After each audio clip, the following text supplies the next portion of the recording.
Boa noite, amada igreja.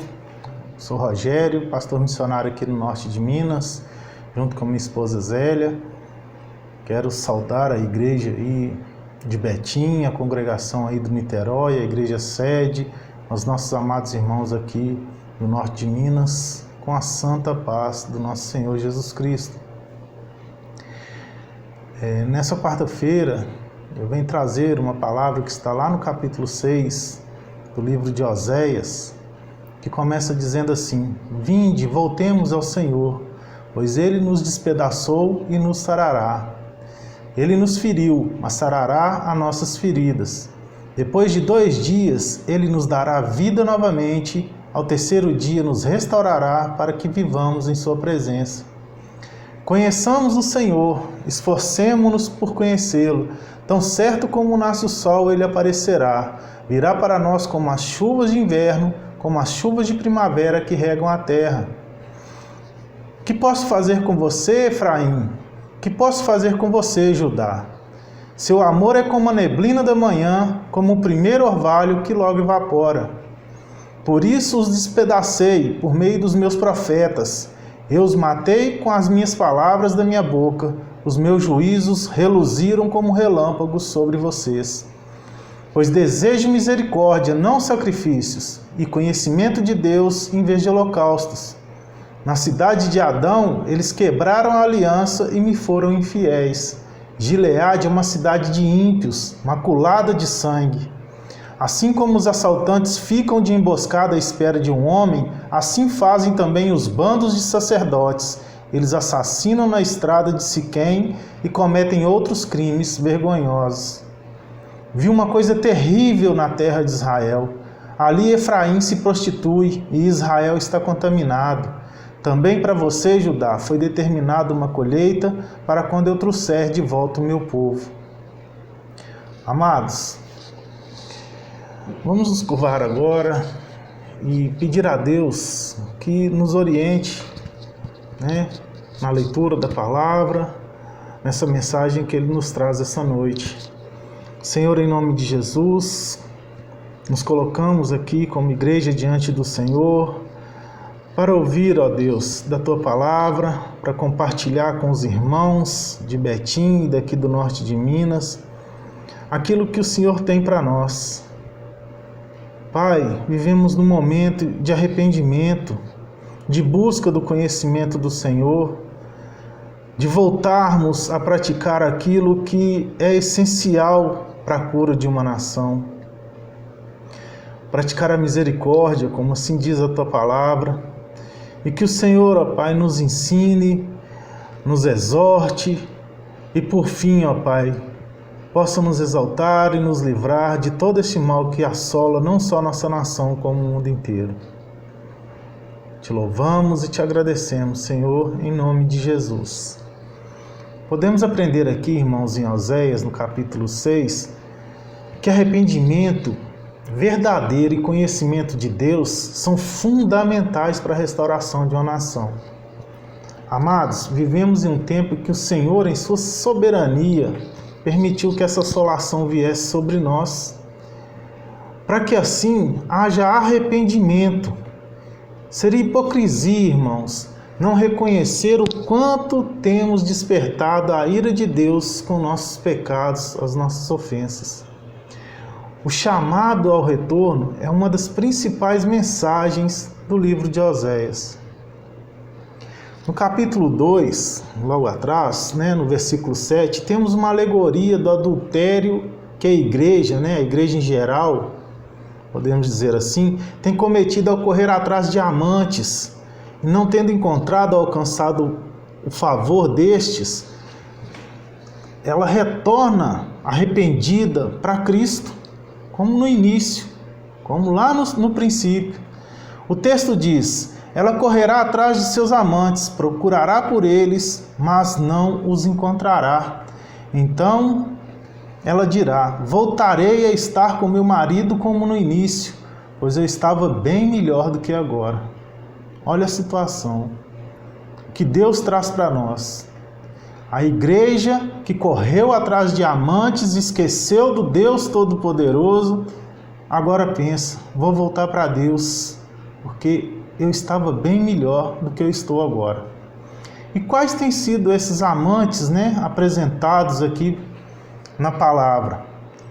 E como forma de alegoria, né, e que a gente pode trazer para os dias atuais, seriam a idolatria, né, a idolatria política que a gente vive hoje, que conseguiu dividir a igreja, né, sendo aqui politicamente incorreto, os evangelhos de prosperidade e de cuidado que não prosperam e nem cuidam como deveriam, essa apostasia que tomou conta de muitos, né, a ponto de se tornarem inimigos de Deus, conforme Paulo diz lá em Filipenses 3, 18 e 19, que fala assim: pois como já lhes disse repetidas vezes, e agora repito com lágrimas, há muitos que vivem como inimigos da cruz de Cristo. O destino deles é a perdição, o seu Deus é o estômago, e eles têm orgulho do que é vergonhoso. Novamente fala de práticas vergonhosas, só pensam em coisas terrenas. Amados, essas atitudes de idolatria, de apostasia, de crença em falsos evangelhos, não nos permitem aproximar de Deus. Vejamos o que o livro de Oséias diz no capítulo 5, versículo 4. Suas ações não lhes permitem voltar para o seu Deus. Um espírito de prostituição está no coração deles. Não reconhecem ao Senhor. Quão duras são essas palavras, né, igreja? Mas essa é a realidade que muitos têm vivido. Mais adiante, no mesmo capítulo, no versículo 15, lá, capítulo 5, versículo 15, nós podemos ler: então voltarei ao meu lugar, até que eles admitam a sua culpa. Eles buscarão a minha face, em sua necessidade, eles me buscarão ansiosamente. Aqui, Deus fala através do profeta, né, anuncia esse afastamento de Deus, porque Ele é santo. E sendo santo, Ele não convive com o pecado, mas que na sua soberania, na sua sabedoria e amor, Ele nos aceitará quando voltarmos a Ele arrependidos. Voltando ao texto, né, aqui é o capítulo 6, no primeiro versículo, nos leva a acreditar em arrependimento verdadeiro, né, com um interlúdio, um lapso temporal ali, entre arrependimento e aceitação, né, que é aludido ali, referenciado no versículo 2, que diz: depois de 2 dias, Ele nos dará vida novamente, e ao terceiro dia nos restaurará, para que vivamos em sua presença. E esse versículo é reforçado na conclamação descrita no versículo 3 ali, que diz assim: conheçamos o Senhor, esforcemo-nos por conhecê-lo. Tão certo como nasce o sol, virá sobre nós como as chuvas de inverno, como as chuvas de primavera que regam a terra. Aqui, igreja, eu quero atentar, né, a todos, que esse novo chamado aqui visto no versículo 3, né, para conhecer e aceitar essa aliança com o Senhor, né, ele é o centro da mensagem de Oséias. Mas havia ali um contraste entre aquilo que Deus, né, revelava e o que o povo esperava. Ou o contrário, né, o que o povo esperava e o que Deus revelava, porque o versículo começa dizendo uma conclamação popular. O povo é que falou: vinde, voltemos ao Senhor, né? A interpretação que traz dessa forma que as boas pessoas, né, de Israel e de Judá fizeram essa conclamação, e logo depois o profeta veio com a palavra de Deus, né, conforme lemos lá nos capítulos 4, versículo 1 e versículo 6, no capítulo 5, versículo 1 e no capítulo 6, versículo 5. E que apesar do emprego dessas metáforas, né, vistas no versículo 3, que comparam a confiabilidade de Deus a fenômenos da natureza, e nos mostram que a certeza do nascer do sol e a vinda das chuvas de inverno e primavera que regam a terra, eventos estes, irmãos, que são intimamente atrelados à vida e prosperidade, sendo que vida abundante é o que Deus tem para nós, né? Afinal, Cristo foi quem disse lá em João 10:10, eu vim para que tenham vida e vida em abundância. Porém, essas palavras ditas ali, né, nos versículos primeiros ali, não estavam sendo ditas em conformidade com as advertências que vinham do Senhor nos capítulos anteriores e nos versículos posteriores também. Nos versículos seguintes, Deus lamenta essa qualidade transitória de aliança, de amor de Israel e Judá, né? Fazendo disso um contraste desse amor que eles declaravam com a própria fidelidade de Deus, trazida também por metáforas, né? Deus trouxe também por metáforas no versículo 4, porque enquanto no versículo 3 o povo assemelhava Deus ao sol e à chuva seródia, né? As bênçãos que vinham sobre a terra, o Senhor via esse amor demonstrado por eles como uma nuvem da manhã e o orvalho, né? Foram descritas lá no versículo 4, que logo passa, né? Essa nuvem passageira, essa nuvem da manhã que o sol vem e brilha e espalha e ela dissolve. A gente muitas vezes vê isso aqui no Nordeste, né? No norte aqui de Minas, que o tempo amanhece nublado, mas na hora que o sol aparece, some as nuvens todas, né? O orvalho logo seca e fica aquele calor aqui que todos conhecem, né? Então, quer dizer, é uma coisa passageira, não havia constância nessas crenças do povo, não havia sinceridade naquilo que eles diziam. Trazendo para a atualidade, irmãos, o desejo de voltar para Deus, em muitos, né? Em muitos a gente vê que parece até verdadeiro, parece assim, que as pessoas dizem palavras bonitas, palavras corretas, falam que o Senhor as revigorará, que virá sobre elas como chuva de bênçãos, né? A gente ouve muito isso. Contudo, Deus compara essa fidelidade, né? Como eu já disse aqui, como uma nuvem, um orvalho da madrugada, ou como um fogo de palha, né? Que pega fogo e desaparece e logo passa. Apontando nesses versículos, Deus aponta para um problema mais profundo, né? O que ele deseja, né? O que ele desejava naquela época e o que ele deseja para nós hoje é misericórdia e fidelidade à aliança feita com ele, não em sacrifícios, né? Ele quer que nós o conheçamos verdadeiramente. Ele quer, irmãos, que nós busquemos a ele verdadeiramente. Ele não quer receber de nós holocaustos, né? Ali no versículo 6 ele cita isso, e Jesus citou essa passagem, né, do versículo 6 de Oséias ali, para confrontar a hipocrisia religiosa da época dele, quando ele esteve aqui na terra. A gente pode ler lá em Mateus 9,13, em Mateus 12,7. Vão aprender o que significa isso. Desejo misericórdia e não sacrifícios, né? E depois continua dizendo lá, pois eu não vim chamar os justos, mas os pecadores. Mas Jesus quis dizer isso. Quis dizer isso mesmo, a mesma coisa que Deus diz lá atrás. Ele não quer sacrifício, ele não quer holocausto, ele quer misericórdia, ele quer fidelidade, ele quer um pacto verdadeiro com aqueles que o buscam.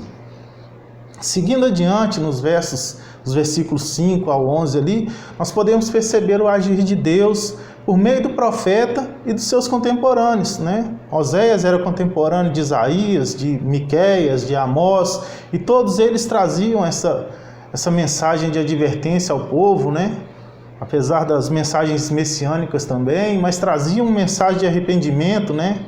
De volta, de busca do Senhor, e mensagens de julgamento, expondo os pecados que quebravam a aliança com Deus.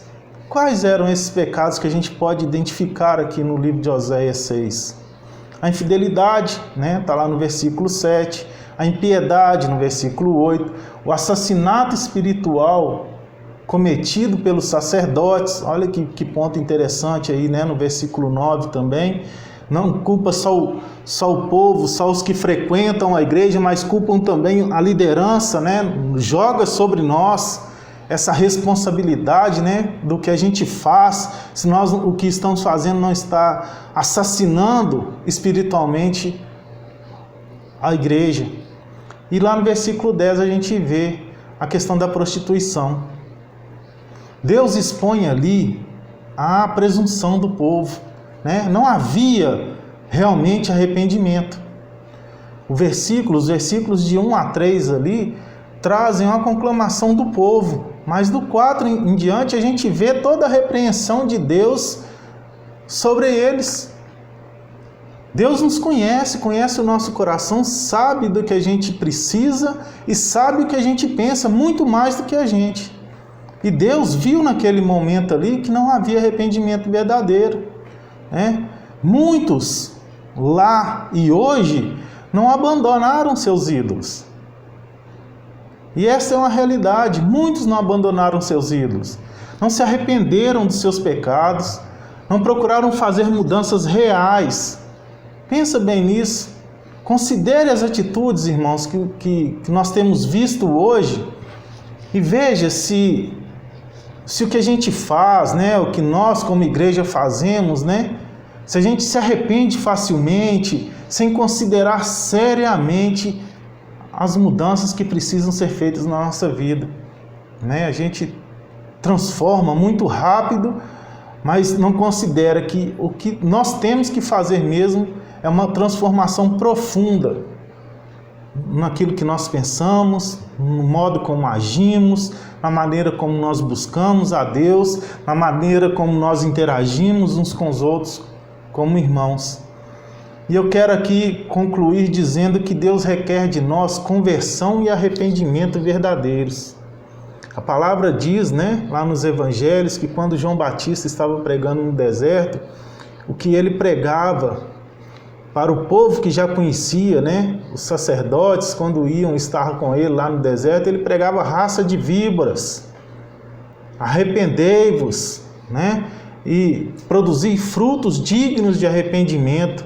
E nós temos que produzir esses frutos hoje, porque participar de rituais e cerimônias que só servem para ilusão e engano, que não demonstram piedade nem temor a Deus, não valem nada, não vale de nada. Temos que ser fiéis à aliança que fizemos e não praticar esses rituais mecânicos, né? Que domingo eu tenho que ir para a igreja, na quarta-feira eu tenho que ir para a igreja, e aquilo se torna um compromisso social, não há disposição em ir para orar, para adorar, mas para buscar a Deus. Vai porque é um compromisso que foi feito, é um convite que foi feito e que acha que todo domingo tem que estar ali, né? É um ritual mecânico que passou a ser a vida de alguns cristãos hoje em dia. Devemos nos achegar a Deus, irmãos, com contrição, na verdade, né? Como a gente pode ver a atitude de Davi lá no Salmo 51, um salmo que ele escreveu logo depois que Natã o confrontou com o adultério dele com Batseba, né? E lá no versículo 4 desse Salmo 51, Davi confessa: contra ti, só contra ti, Senhor, pequei e fiz o que tu reprovas, né? Fiz o que é reprovável ao Senhor. E que essa seja a nossa oração hoje, que nós pecamos contra Deus, né? Que nós fizemos coisas reprováveis, estamos fazendo coisas reprováveis contra Deus. Que nós, como igreja, como corpo de Cristo, podemos reconhecer os nossos pecados e buscarmos arrependimento sincero, para que as bênçãos do Senhor sobrevenham e nos livre deste mal que nos assola. Eu agradeço de coração a oportunidade de estar aqui pregando e falando para todos neste culto especial de quarta-feira. Que fiquem todos com Deus, que Deus os abençoe, que vocês possam refletir na palavra, que vocês possam buscar a Deus com sinceridade de coração, porque Ele aceitará todo aquele que o busca de coração. E que o Deus Todo-Poderoso possa nos livrar desse mal que anda assolando, que anda abatendo, que anda destruindo, que anda desanimando a todos nós. Que Ele tenha piedade de nós e que Ele possa se reconciliar conosco, para a honra e glória do Teu santo nome. Assim seja. Amém.